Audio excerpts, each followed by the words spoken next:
thank you all again for accepting our invitation to this event. And thank you so much, Irene, for that wonderful introduction. So to kick off, welcome everyone again to Policy's African Women in AI Project Launch. So all over the world, AI is being described today as one of the integral features of the fourth industrial revolution. And there has been a growth in AI research and development in order to promote integrations and applications in the field. In Africa, governments, multinationals, and not-for-profits are partnering and supporting AI on the continent in order to reap the promised benefits of this technology. However, as our report will note, one of the biggest challenges is the non-critical adoption of AI, in addition to the lack of diversity and the absence of a relational ethics framework that prioritizes women. And this failing replicates similar narratives in the West. So over the past couple of days, we released our first paper in what will be a three-part series on this project. This paper outlines existing AI applications on the continent, factors that drive or hinder AI innovation, and ethical and gender concerns surrounding the impact of AI on women in the African context. Our second and third papers, we take an in-depth look at the lived experiences of African women working in AI in order to adequately highlight the structural and individual barriers to the representation of women in the field. We will also be considering the effect of AI the effect of AI on gender equality on the continent, given the heightened vulnerabilities of women and the depth of gender inclusivity and representation in the development and implementation of AI systems. So, as you note while reading our report, there are different definitions of AI today. And for instance, I've heard and witnessed arguments where people say that there is not really AI today, that is artificial intelligence is not really intelligence, and we've not gotten to the stage where we can say that intelligence has been fully synthesized. Then some people say that all what we have today is simply machine learning or statistics or data analysis or stuff like that. But the disputations concerning the definition of AI is not limited to just definitional disputations regarding AI itself. There are also disputations regarding what intelligence itself means. So in our reports, we noted the research of Professor Mitchell, and I found it very interesting that because there are so many conflicts in definition, AI researchers and AI experts simply decided that they were going to simplify the definition of intelligence. So there are so many ways to define intelligence. You could say intelligence is on the continuum, or it's binary, or it's multifaceted. But basically, in the AI field today, intelligence has been broken down simply into two types. So there's the scientific, which is biological intelligence, or practical intelligence. So the problem with defining intelligence as scientific is that that would then define AI to mean the embedding of natural intelligence in machines. And this is problematic because historically there have been different ways or different means through which intelligence in people has been viewed. And women and individuals of African descent have been classified as less intelligent than their male or white counterparts. And if we are talking about defining intelligence in the context of practicality, then who defines what a complex task is? Who is the person who gets to say that, oh, well, chess, for instance, chess is extremely complex, and if a machine or if some system is able to play chess, then definitely it has achieved intelligence. Then who makes these decisions? So there are so many problems regarding the way we define intelligence. And I found this really weird that intelligence is basically defined based on these two in these two ways. So I was thinking, if I was an African AI researcher, for instance, perhaps I would not define intelligence based on a machine's ability to play chess, or maybe I would. Maybe I would prioritize its ability to play 10-10 or Ayolopon or drafts or games that are commonly played where I'm from, Nigeria. Of course, you can now play all these games with your computer, with the exception of 10-10, which you can't play just yet. So maybe we will achieve AI once we are able to play 10-10 with with computer or something. But the point I'm trying to make is that what is considered intelligent or what is considered intelligence is sometimes absent in other cultures or merely considered unintelligent or crude. And what is prized in certain communities is not prized in other communities, such as the pricing of communality, for instance, versus individuality. Is a certain person more or less intelligent because they are more able to stand on their own without relying on others? I would leave us to think about that. But in both situations, the questions are, as I've mentioned, who or what is intelligent and who or what classifies them as intelligent. And I believe this to be a question of access and a question of privilege in building the systems generally classified as intelligent today. So our report makes mention of some of the foundations driving AI innovation in Africa. Foreign funding, strategic partnerships, research and academia. A lot of people are really coming together to ensure that we can build AI in Africa, to ensure that we have AI of our own and that we're not merely consumers of this technology. And we also noted some of the hindrances. For instance, low trust in AI, lack of educational opportunities, colonial continuities. And in a previous report by policy, we mention or we take sort of a deep dive into the problem of data colonization today. And it's sort of the same issue that you observe with artificial intelligence today. How, for instance, systems or networks of transportation were optimized to extract value out of the continent rather than connect towns and villages within the continent to each other. There's also the problem of poor regulation. And now for, what I consider to be the crux of our report, our section on a gendered look into AI in Africa. So our report begins by highlighting some of the benefits of AI for women in Africa. So AI brings prospects of better content moderation, which helps to fight, helps in the fight against online violence against women. So if we are able to develop AI and we're able to solve the problem of local languages and well, if AI is able to, if we're able to better automate content moderation such that systems are able to properly identify slangs, for instance, and local languages, then this will go a long way in addressing the problem of online violence against women. And then new forms of work. There are so many prospects for women breaking into STEM fields, for instance, as now certain types of work are now getting automated or are being automated, and then better healthcare.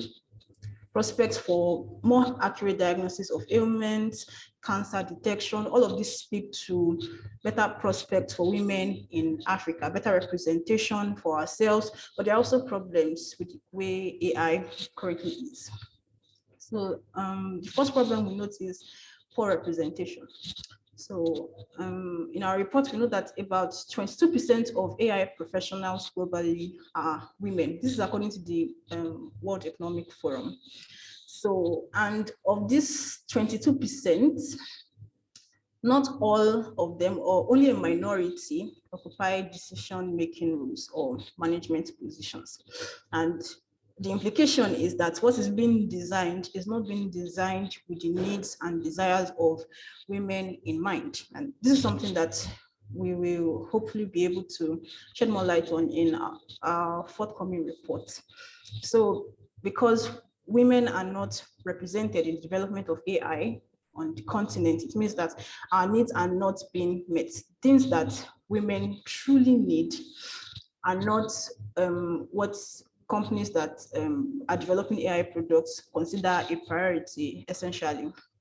And then there's a problem of that women are disproportionately affected by AI bias. So there's the fact that you are a woman, which is considered, which poses a lot of problems in terms of gender bias. There's also the fact that you are African, and that poses a different sort of problem in terms of your race.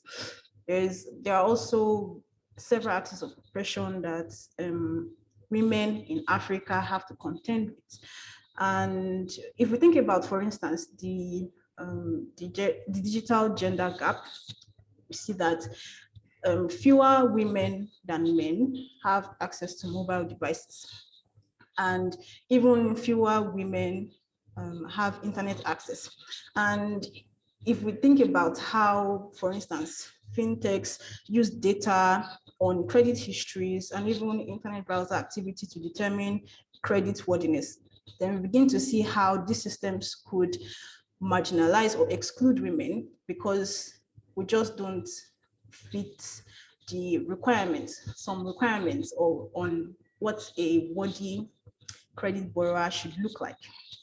And then if we think about immigration as well, the fact that because of various biases, cultural or traditional, women might not be permitted to travel. For instance, we used to have a law in Nigeria that required women, married women, to seek the permission of their husbands before traveling, and they had to present a letter signed by their husbands. So this sort of requirement essentially means that less women who would perhaps have loved to travel will travel because certain men might not want their wives to travel anywhere. If there is a system collecting data or statistics about the intercontinental or international movement of women, of women, then this system might simply say, oh, well, maybe women don't make good tourists, or women should not be permitted to travel because historically women do not travel. I remember a meeting I was part of where we're talking about AI and human rights. And one of the guests said he went to an embassy in his country and there was nobody there. He was convinced that robots were in the embassy and that robots were processing who gets to travel, the release of visas and all that. While I do not think that we are quite there yet, imagine a world where that was the case. So the fact that women historically have been marginalized due to these sorts of issues means that well, when algorithmic bias comes into play, that women will be disproportionately affected. And then there's also the problem that African women with intersecting identities stand to experience multiple levels of AI bias. So, like I mentioned, it's not just about gender and race, but also age, sexual orientation, disability, class, tribe, ethnicity, gender expression. So if you're a member of a minority ethnicity, let's say your ethnicity is of the type that can only be found in a particular state, for instance, this could affect your chances for admission at the university level because maybe universities do not list your tribe or your state in their catchment area. If this admissions data is extracted and admissions become automated, it will mean that women who are more often withdrawn or restricted from going to school than their male counterparts, just because they are women, could face further restrictions because of their ethnicity, because of their state of origin, and worse, because the system is automated, this output is considered objective. And the same issue can be replicated across housing as well. In Nigeria, it's very common for single women to not be permitted to rent houses by landlords. So if you want to rent a house, you need to carry a man along with you. So it could be your fiance, your father, your husband, or your male employer. So this person would sign for you that you are of good behavior, that you are not promiscuous, that you can pay rent, or that this person will be paying the rent for you. And I remember a very hilarious show where a particular woman had to, it was a show, but I think it's what really happens. And she had to bring her elderly mechanic to stand as surety for her. So this situation, in addition to the unusually high cost of living in urban areas, means that not many women can afford to live on their own, or that even when they do, the leases are not taken out in their own name. So, and then when you look at the records, it shows that men rent or men pay for leases, or that women make bad tenants. It's all sorts of stereotypes and biases that are being perpetrated. And even all over Africa, several feminist movements have been criticized for not being appropriately representative or aware of the classism and ageism embedded in their movements. So more research definitely needs to be done on these intersections in Africa to properly identify how they overlap and how we can develop solutions. So in the West and in other parts of the world where there's more talent, and where I suppose you could say more readiness in the deployment and development of AI systems, we find that a lot more research is being done into how gender, for instance, and race and sexuality overlap with AI bias. And if we do not critically evaluate how our identities as Africans and across these various axes could spell further injustice and inequality, and simply begin to adopt these technologies because we've been promised that they will promote development, then what we could see is that a lot of things that are going wrong could just become worse. And finally, and most concerning, is the potential for AI to be used as a tool for malign purposes. So when we talk about the problems that women currently face in the world today, think about privacy, we think about cybersecurity as well, think about online violence against women, and the introduction of AI to these sorts of problems could definitely compound them. So gender abuse evidence in developments such as deepfakes, which is the synthetic production of not just images, but also voice, audio, and video, smart home technologies, facial recognition, pose safety risks to women, as they can be used by abusive spouses, abusive partners, and employers. That's a particular term I like to think of as big boss, to track and monitor their movement. So an employer could, by having access to a menstrual app, decide that, well, we don't need to employ you, or this woman will soon be pregnant, we should not employ her, or we should, I don't know, reduce her salary. Or I'm sure that there are so many unthinkable things that could become very feasible if we do not critically examine the use of AI as a tool for malign purposes. So to conclude, AI is a double-edged sword, and concerns have risen over its harmful effects and ethical implications, including but not limited to security concerns, lack of standardization and accountability, and bias. In order to reap the benefits of AI and minimize its harms, it's important to view through various lenses the state through which AI impact is established and viewed. Thank you. So that's a brief overview of the report. If you have any questions, comments, and suggestions, you could just leave them in the comment section. And following this, we'll be inviting our keynote speakers to give their address over the course of the next 45 minutes.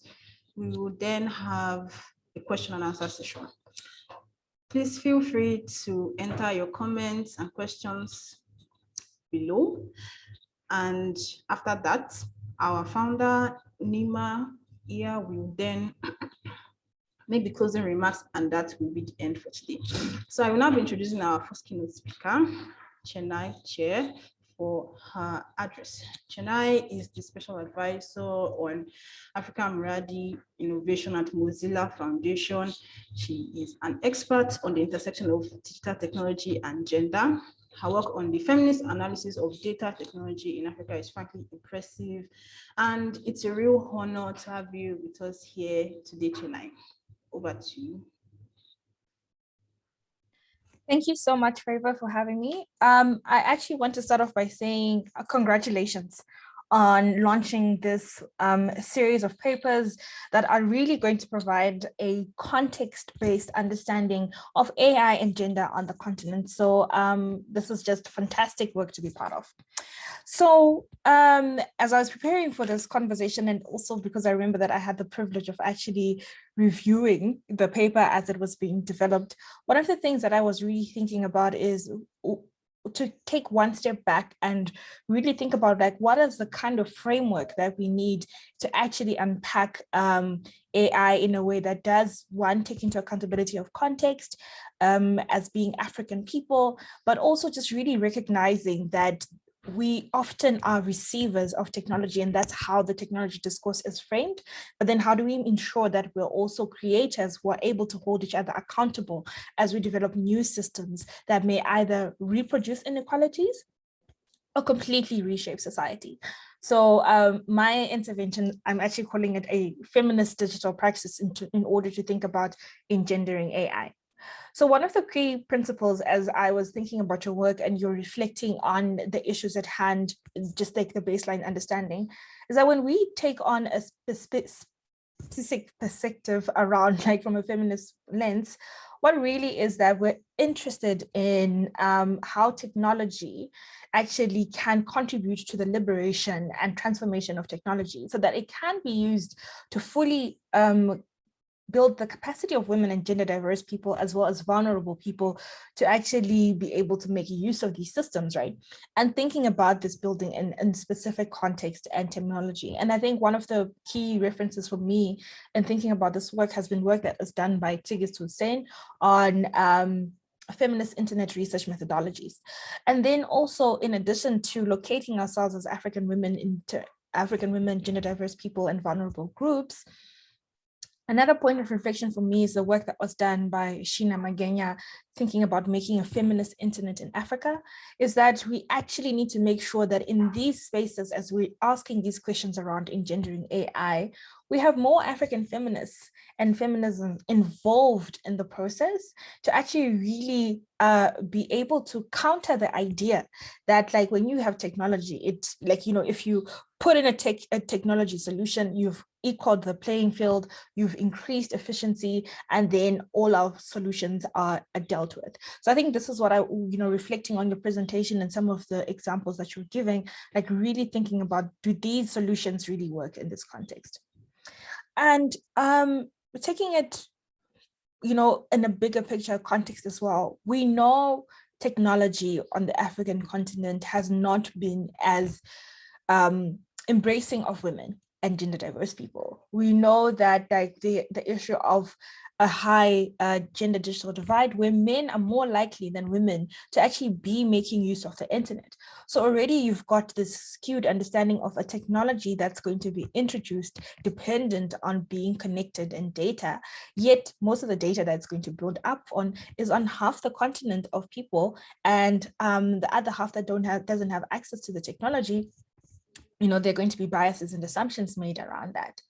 And then also just really understanding that we live in a society of gender inequality where the inequality faced offline extends into the online space. So as the new technologies are developed as solutions, if we do not have people at the table who would experience these issues and actually point out what the problematics of these solutions are, we're likely to replicate the inequalities that are already existent offline into the online space. And I think another thing is also just really that when we find, for example, AI solutions that are designed for women and are designed to address like all the solutions and all the problems we face in life, they take on this homogeneous approach that they're dealing with one kind of woman. But yet we know that there are so many nuances in terms of like being like an African. Your sexuality would be different. Not everyone is heteronormative. Your income, your education, and the way in which your gender has been socially constructed impacts how you interact with that technology and vice versa. So oftentimes there's really a need to take on this understanding of what is the overall context and how does it connect in these new technologies that are being implemented, in these new solutions that are being pirated, and really being critical of like, what does it mean as African people to experience this in our particular context? And I think even building up on that, inequality that's already existent and the gender digital divide, one of the things that I often think about when it comes to artificial intelligence and the way in which women and gender diverse people end up experiencing these technologies is from a perspective of uneasy access, right? Like this was the term that was coined by Anita Allen, where it helps us to think about that gender stereotypes actually will play out in these spaces in the way in which technology is used. And she was particularly using it within the framework of privacy and surveillance. And we know that artificial intelligence and the way that it's built up often allows for increased artificial intelligence, such as facial recognition systems, but even as it's used in like digital ID systems. So then there really is that need of understanding an easy access by highlighting the way in which the internet or accessing these technologies may be problematic for women and gender diverse people, as it's a continuation of existing power dynamics and control from offline realities. So someone might then say, we're going to automate the system so that it allows for us to keep better track of who is showing up on time and into the workplace or who's smiling. There is like those emotive recognition systems. But then what it just basically does is really enforce stereotypes of like, what does a person, like what should a person appear to be? What should they look like? And you can't have a bad day if they're using it to like read your emotions. So I think for me, the work that you've done, which again points out to why I'm really excited about it, is that careful thinking of locating these issues into context. It's setting it up as a series that then will be gathering more so context from the African continent, because we find that's really what's missing in these conversations. A lot of the discourse that has emerged on the continent has really been about thinking about AI as contributing to capabilities for economic growth, increase in production, and also reduction in labor costs. And then the other side is, let's train everyone to be able to be ready to use these technologies. But where's the question around, like in thinking about it from that interdisciplinary perspective, where we have social scientists, where we have anthropologists, where we really have people really engaging on like what it means to implement such technologies. So I think in my as I get ready to wrap up this conversation and thinking, one of the things that I've found to be useful, and I do hope that as we're building up more and more of this evidence and theoretical framework, is really looking at engendering AI from an intersectional perspective, which I think believe this work is doing and will be doing, but also taking into account some of like the work around data feminism, the guiding principles, where we think about really challenging the power dynamics that are existent in these contexts, really to kind of embrace embrace pluralism, to understand that there are different ways of knowing and multiple forms.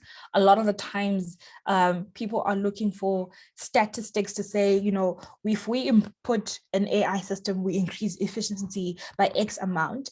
And yes, we might lose X amount of employees, but they'll be fine. But no one is really unpacking those employees that are going to be left are mostly women. And really thinking about like, you know, considering context, which I've already pointed out, locating it in this conversation, and really making labor visible. Because I think what's really fantastic for me for this presentation and to see the work that's been done by Favor and Garnet is really to be able to unpack like who is actually doing all of this work, who's doing the labeling of the systems that allow for us to have these like automated systems in place. And then obviously, centering marginalized people is always, for me, like a social justice perspective, right? So really being able to understand that as we build up these technologies, who is going to be benefiting, how are they going to be benefiting, and for why?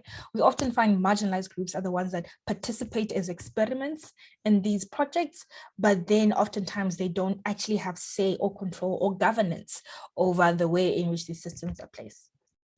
So I'll wrap it off, you know, with a quote from a recent paper that was written by Ambika Tandon, where Ambika spoke about how AI can actually be used to the benefit of people if feminists are involved with it. And she actually says that when appropriated by feminists, AI can serve to challenge social inequality and dismantle structures of power. There are many routes to such appropriation, resisting authoritarian use through movement building and creating our own alternatives that harness the strength of AI towards achieving social change. So I do hope that this is just the beginning of more conversations and us thinking through alternatives. I'll end on this note. Thank you so much. Thank you so much. Excuse me. Thank you so much, Jenna. That was such a wonderful presentation. And I really concur with everything that you have said. And the part where you talked about how AI is currently being used in Africa or being thought about to optimize production and development, but how do we define productivity, for instance? Is it just about bringing in more laborers or being able to employ as many people as possible without necessarily considering their worker condition or how to properly compensate them for their work? And how exactly is it that we are working to make society better, not just I suppose GDP growth, but also human flourishing and stuff like that about justice and equality. So, and I also have to agree with you that this conversation and a report and this launch can only be a starting point, a beginning for I suppose work on this in this aspect all over Africa. And we hope that we will be able to contribute to this conversation and inspire many more people to contribute and talk about their own sides and bring in more representation in this work. Thank you so much. And then now I'd like to introduce our second speaker, Bellona. And I'd like to ask us to drop our questions in the comment section so that at the end of this session, we'll be able to answer all your questions. And Bellona is an ethics of artificial intelligence researcher. She serves as the policy manager of ethics and gender issues at Afro Leadership, where she advocates for the insertion of ethical technological solutions in Africa. She's also the founder of Bell's AI initiative, which aims to provide knowledge in AI to people at different levels in the French language. Thank you so much for accepting our invitation today, Bellona, and over to you. Hello everyone. I'm Bellona Suna from Cameroon, and I'm happy to be with you today. So my talk will focus on the status and challenges of women from French-speaking African countries. As a structure of the presentation, we have a brief look at the position of African countries in AI compared to America, which is ranked as the first country over the world that use AI. And we also compare the position of African country with other African countries And then we will discuss the place of women, their challenges, and some perspective or solution to overcome the challenges. Let's start with French speaking countries. Yes, you can go to the continue. Yes, okay. According to the latest Oxford Insight report on the government AI readiness, we know that French-speaking countries are still a long way from embracing AI and its benefits. If we look at the table below, which compare the United States and the top 10 African countries in AI, we see that only 3 French-speaking countries, those in red, are listed. To better understand how the ranking is made, we should know the factors that are used to make the classification. In this study, they take into account the availability of data, which is an essential element for the development of model AI models. They also take into account infrastructure. Infrastructure is useful for the storage, processing, security of data. And then we have digital capacity, which is the rate of penetration of digital tools in the country. And then we have innovative capacity. And then we have government and ethics, which represent governmental AI regulatory bodies. And finally, we have human capital, which represent the proportion of qualified people in AI in the country. So we will have we will point out human capital as it is, in my opinion, the most useful resources of the expansion of AI in a countries. There are, please go back, go back. Human capital are the most useful resources to produce satisfactory results. So if the number of people in AI from French countries in Africa are already small, what about women? Okay, it's really difficult to find accurate and official statistics of women in AI from French-speaking countries. This can only mean that they are few in numbers, and then they don't rise a strong interest within the continent yet. So in 2 words, we can say that women in AI from French-speaking countries are underrepresented, as China said, and also they are not valued or they are undervalued. However, we have identified some female figures from French-speaking countries who represent role model for future generations. First, we have Charlotte Gesson from Ivory Coast, yes, but she's based in Ghana. We have Aji Bousson from Senegal, which is based in Princeton in US. We have Flora Tassi from Cameroon, which is based in US also, and she is known by her work in computer vision. And then we have Aja from Morocco. We see on these 4 figures that even if they are coming from French country, first of all, they did not do their studies in French countries. They have to go in Anglophone region or in Western countries to do their studies. I'm sure that we can still find more of women who are doing AI in French from French-speaking countries, but they are not referenced. How to get access to them, where they are? These questions are these are the questions that are being asked, and initiative must be taken to shed light on them for the sake of future generations. Now, why there are so few women in AI world in French-speaking country? Basically, there are 3 main challenges that women in AI from French-speaking country are facing. The first is that they are not well represented in STEM from secondary school.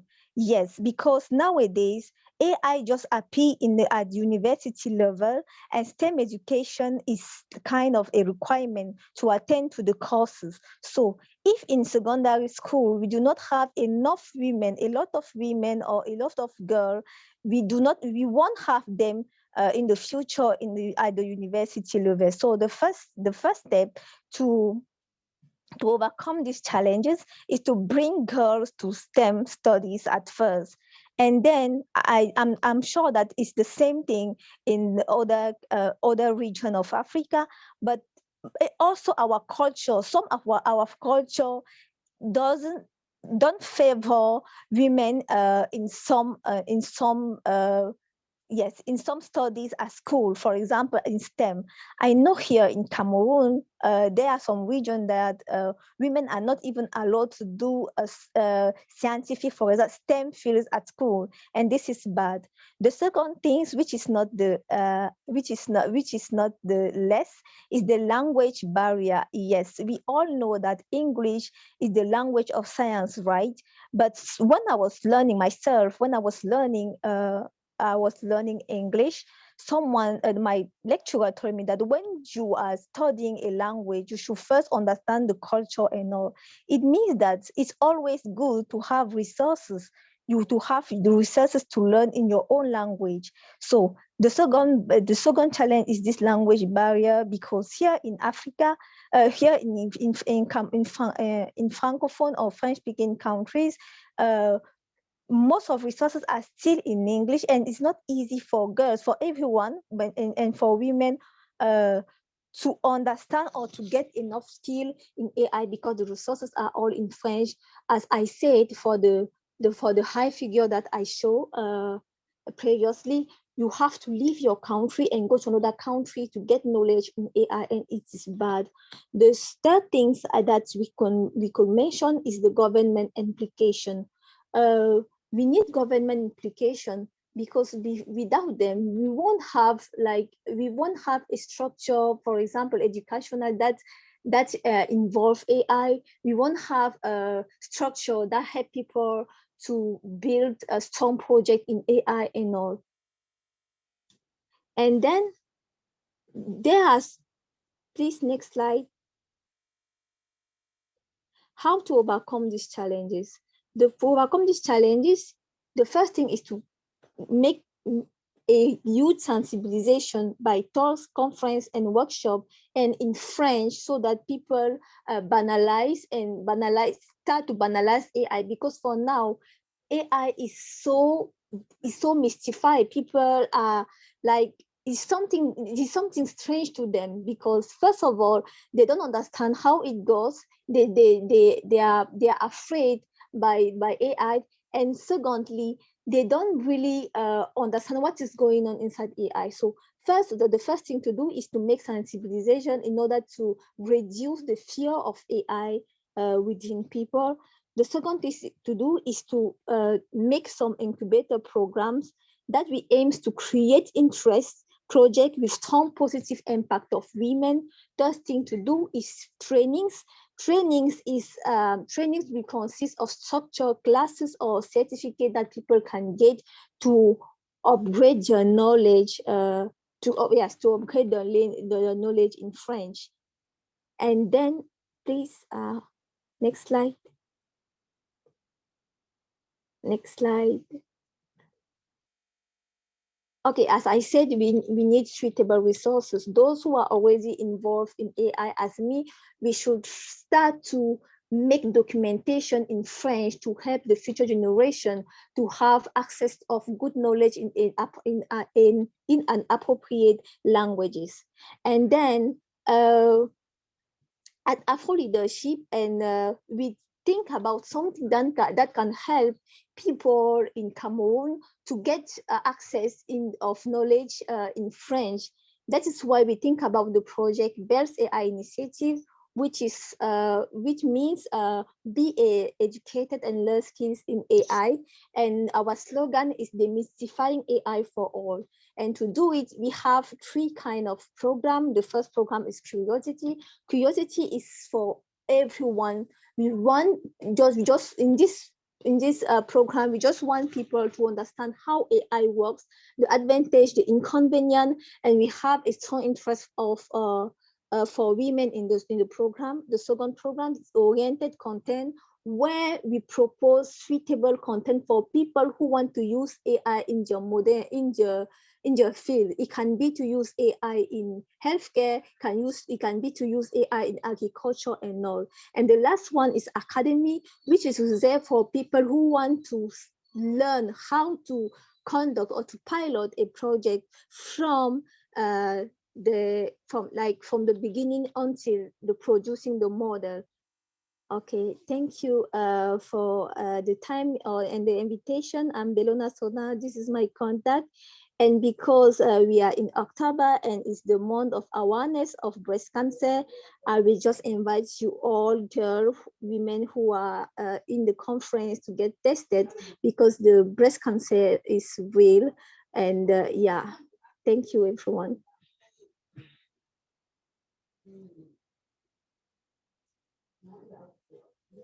Thank you so much, Belona, for that amazing presentation. I learned a new term, actually, banalization. We need to demystify AI, make it more accessible.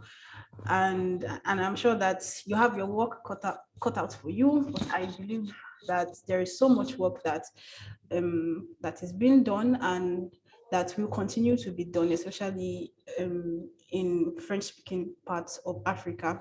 Thank you so much again. And now I've noticed that some questions have been dropping, so please keep on dropping your questions in the comments section.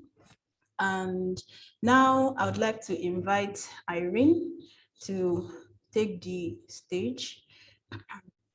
Irene is our policy program manager, and she leads the programs that we take on feminist movement building and advocacy here at Policy. Irene will make a presentation on Policy's Vote Women project and the potential contribution of policymaking in AI by women in political offices. So over to you, Irene. Thank you very much, Favor. I hope you can all hear me. My name is Irene Mwendwa. I had introduced myself earlier, and for those who've joined us much later, I am the program manager leading the work on feminist movement building and advocacy.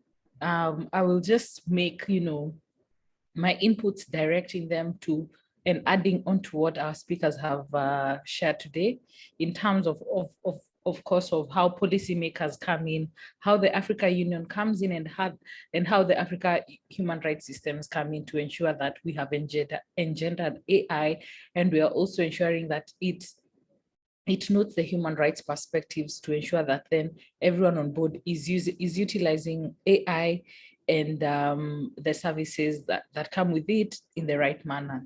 So, of course, we know that earlier on this year, in February 2021, Egypt was elected as the chair of the Africa Union AI Working Group, and they have the support of Uganda as the vice chairperson, and then Djibouti is the special rapporteur. What these three groups are doing is that they are looking at what countries in Africa are working towards AI, what national governments are doing towards implementing or ensuring regulatory frameworks on artificial intelligence. And so far, really, they are being governed by the Africa Union Digital Transformation Strategy, as well as the Africa Union Communication and Advocacy Strategy, which are also not particularly well operationalized in our continent, and also really operationalized in our national or by our national governments. So as a way forward really is to look into ways that we can have our national governments create an environment which AI can take root. What does this look like? This looks like regulations that come towards information, communication, and technology, looking at ICT as a whole spectrum that involves areas such as AI, and to ensure that once they provide regulation, then that they're really promoting the use of technology safely, and they're really promoting for STEM to be taught, for STEM to be really taught in our education, and also to ensure that really the regulatory frameworks and tools ensure that we are promoting the use of digital tools and ICT frameworks for the enhancement and the development of Africa. Let me switch off my video because my internet is unstable. The other second really then recommendation that I would make towards our national governments and academics and tech gurus alike is that we must ensure then that we recognize the people who are at the helm of power.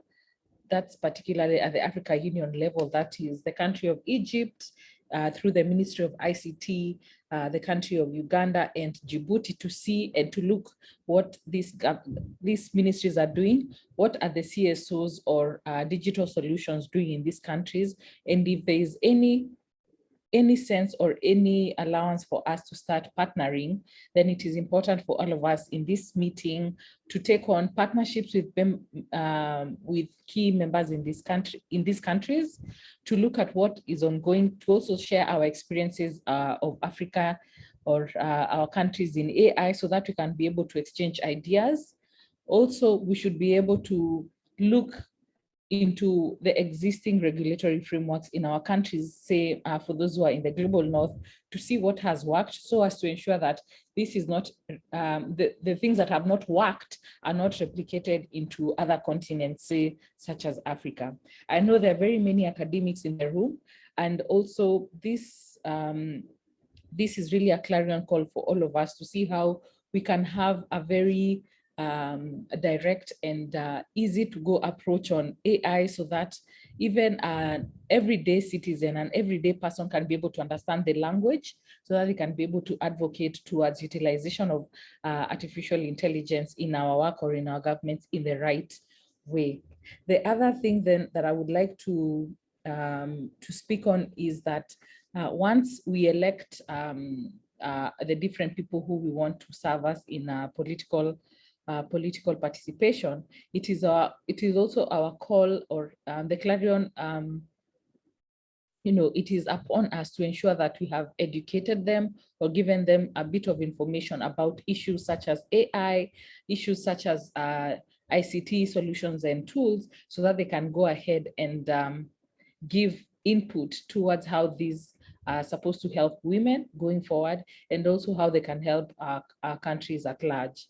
The other thing maybe that I would say going forward is that there is a need to ensure that we follow on every single move that the Africa Union, in our case of Africa, is making efforts to ensure that women are included or are engaged towards the different solutions in the Africa digital transformation strategy, so that even when issues of AI are mentioned just in passing, then women and different women stakeholders who are maybe civil society organizations and experts in their own right can be able to record, can be able to archive and share some of this information.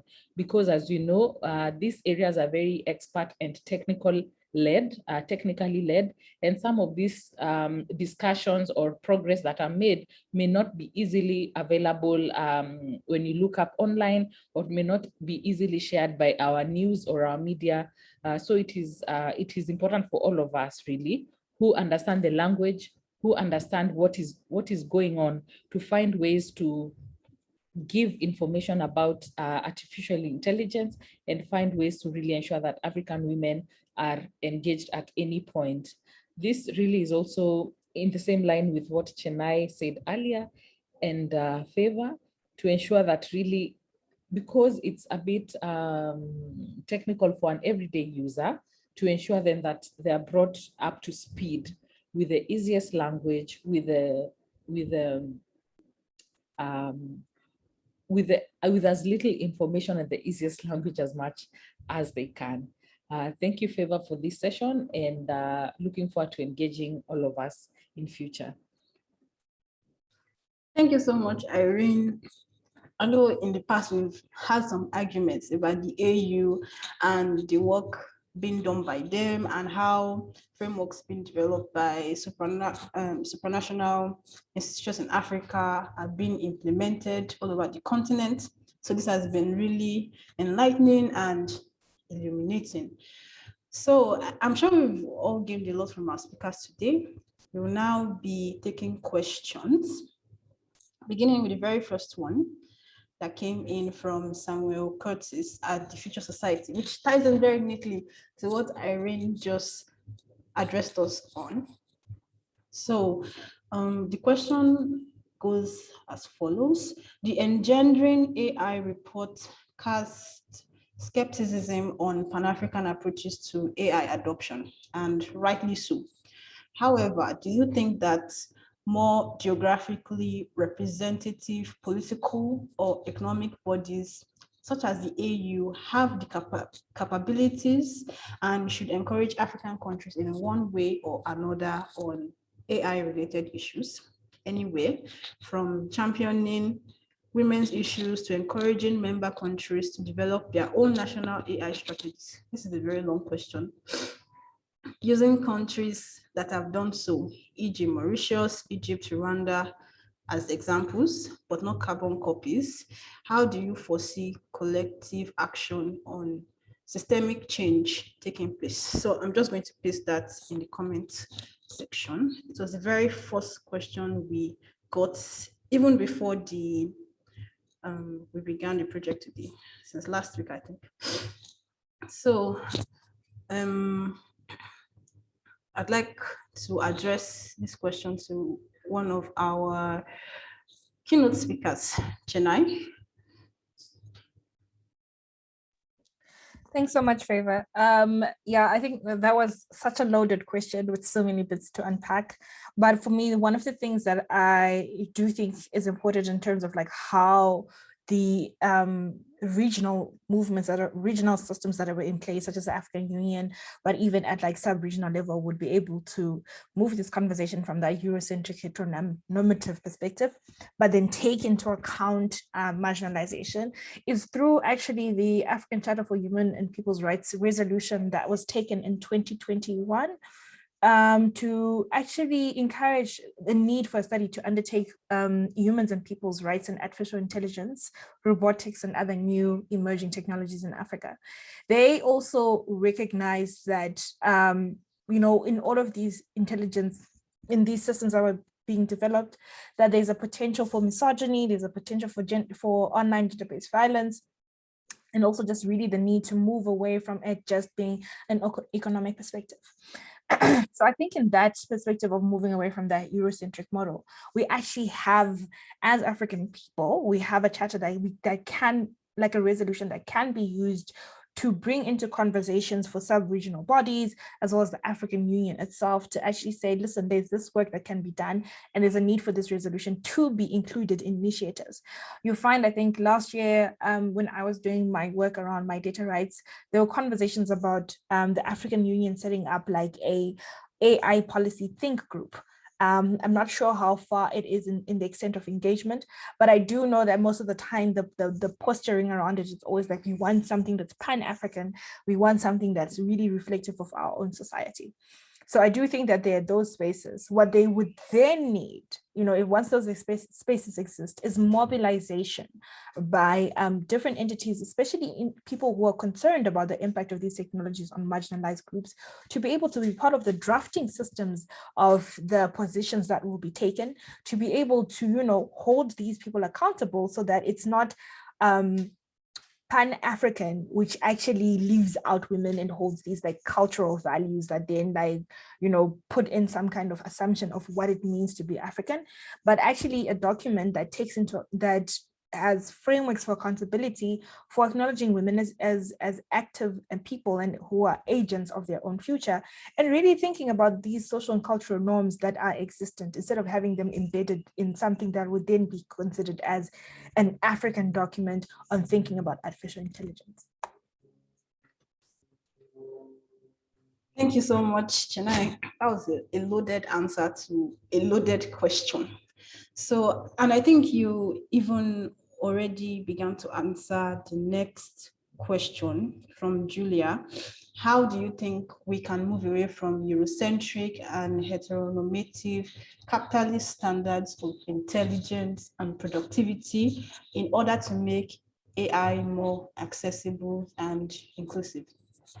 So I'm going to take this question over to Beluna. Beluna, would you like to add anything to what Chenai already said? The only thing that I can add is that we need more initiative that take into account local context to really produce something that will represent all the continent. This is the only thing that I can do. I mean that we don't have to wait like this big organization to take action. In our level, we can start to make some action to help them to produce something that will be helpful for everyone. This is the only thing that I can add. Okay, thank you so much, Beluna. So the next question is actually for you because it resonates very much with your presentation. So this is from Ogechuku. Is there a way more women can be encouraged or sponsored taught in tech-related industries like online or physical learning where knowledge will be fully impacted? If there are credible options, please indicate below. And I'd like to add on to this question that I think that there is a problem of, I think many people perceive there to be a problem of not just, well, there's a lot of people telling you what to do this. There's a lot of mentorship, if I may, but not a lot of door opening or access to the rooms where or spaces where women can begin to get this experience. So I'd like you to please comment on this question. Thank you. Okay. For now, there is no really a place where women can get access to know. I mean, there is no specific places for women, but this is something we should think about because if you want to produce something for women, I mean, leaders or those who are already in the domain should think about this kind of online platform or yes, of movement that can produce or make access of knowledge to women that are in need. Yes, I don't know if you get what I mean. Yes, thank you so much. And we are fast running out of time. But I think it's important, as Beluna has noted, that we need to acknowledge that there are currently numerous challenges, and these are challenges that we all have to collaborate in order to solve. So I'm hopeful that initiatives such as Beluna's and several others all over Africa will take or heed a clarion call, if I may put it that way, to begin to set up spaces and means of access for women to be able to enter this space. And then for our final question, I'd be addressing this question to you, Chennai. What plan does the project have? Oh, this is not for Chennai, but I suppose generally, if we could think about it that way.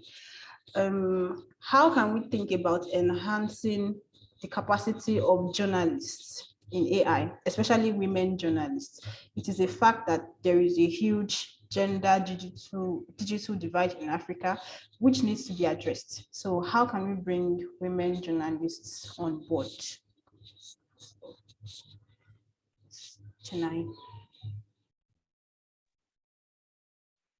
Oh, I thought you were going to pass it on to someone else. So this is something that I personally have been trying to do. There is a need to actually, by bringing in women journalists on board, I think it's like sort of like building capacity on some of the angles of the issues, and also really for sharing the stories with like women journalists. So I'll give you an example. Recently at Mozilla Foundation, we launched the Common Voice Kiswahili project. And for me, what stood out is that most of the journalists who we engaged with from the African continent were men. But one of the key things that we were talking about this project was the impact it would have from a gender perspective. Well, that's our envisioned aspect. And when I put out a tweet just to connect to women who are journalists, a lot of them were saying, well, I'm not that kind of techie, or I'm not really into the tech aspect. So I guess it's sort of like speaking from my perspective, the need to build a bridge for women who are genderless to actually understand the connection to the issues and to really unpack some of the dynamics. So that would be sort of like my intervention of like for us who are in the space where we have the information to be more active and proactive to actually connect the bridge to women who are genderless, to highlight the points of connection and perhaps work towards building capacity around that. Thank you so much, Chennai. So this question is actually very interesting because I remember while I used to volunteer with the with FIDA, the International Federation of Women Lawyers in Ekiti, whenever we would have events related to whatever advocacy it was that we were having, we had a list of journalists, excuse me, and there were two of them, and they were both women, and they were the ones who would release our publications in the newspapers. And I think that was a very interesting way of elevating female journalists. And there are so many ways by which I believe women journalists could also get involved in AI journalism, as Chennai has mentioned.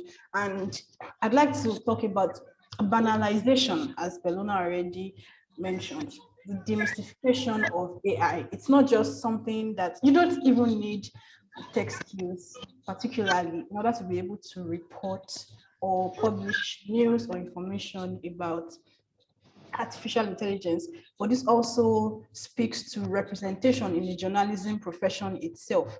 So we can't have female AI journalists if there are no female journalists in the first instance.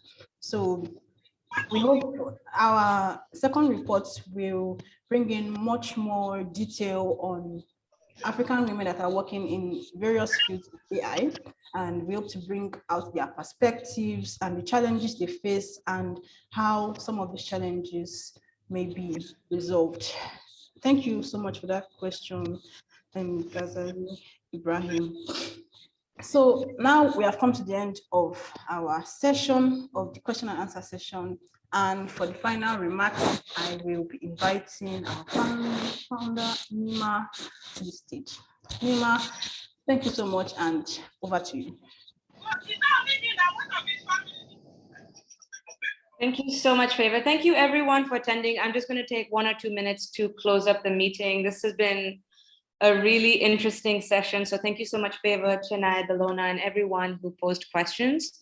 I just wanted to say that, as we already mentioned, this is one of 3 of the series that we'll be doing that will cover the intersection of gender and ethics of AI from the African perspective. But really what I want to say is, I think so much of this has come out in the conversation that we really need to coordinate and collaborate because, for example, a conversation we were having yesterday evening about how, for example, the sexual rights movement here in Tanzania is disconnected from the digital rights movements. And young people, for example, get very different messaging on, for example, body positivity, or whether they can post images of themselves or whether they shouldn't post images. And that really highlighted for me the need for different sectors to come together and work together and kind of have similar messaging, but more so because AI and technology, as so much of our lives have moved online, it's becoming really important to have this larger conversation about technology because it impacts our lives in so many different ways. And so this whole series, this talk that we're having right now is just one of many that we're hoping to host. So we're hoping to host a monthly talk where we talk about feminist technology and emerging issues, because we really want, for example, we want journalists, we want politicians, we want policymakers, academics, women's rights movement, disability rights movements. We want everyone to be involved in this conversation about technology because it is going to impact us one way or another, whether we like it or not. So we can either sit back and have it, take over us, or we can play a part in deciding what this future technology in our societies will look like. So this is really an invitation We would love to partner with as many people that want to come on board. I mean, we always have this argument about, whether there's the AU or whether you can have a different movement, because people always say, if not the AU, then what? But what are other ways that we can come together and collaborate? And yes, work with the AU, work outside the AU, work in different configurations. And so this is an invitation for collaboration, for the events that we have coming up, and for the reports that we have coming up on this topic. So once again, as my colleagues already said, thank you so much for joining us. We don't take it lightly. This has been 1.5 hours of your day, but we hope that this is the start of a much longer conversation that we will have. So let me just close off saying thank you so much and have a lovely rest of the week. Thank you again, Chennai, Bellona, and excellent job, Favor. Thank you all. Thank you. Thank you all. That's the end of the event.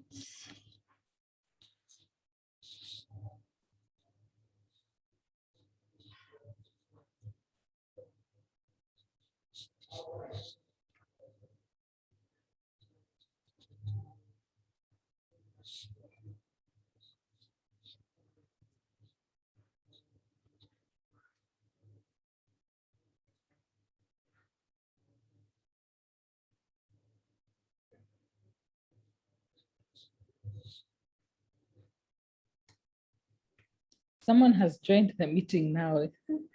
The meeting is over. Maybe they got the time zone wrong. Yeah.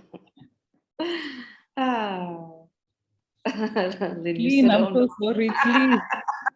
You people, what? You're kidding. I thought it was supposed to go up for 3 more hours. No, it's done. Sure. Okay. Yeah. Thanks for coming, though. We'll be back next month. Sawa. See you next month. Bye. Bye. Will the recording be available?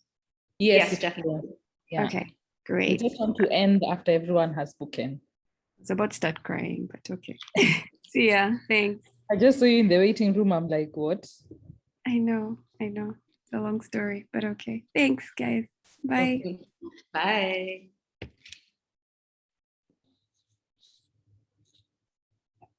Okay, I'm jumping off. I think we end it now. Yeah, go for it. Okay, so if I end, will the recording save? Yeah, it should.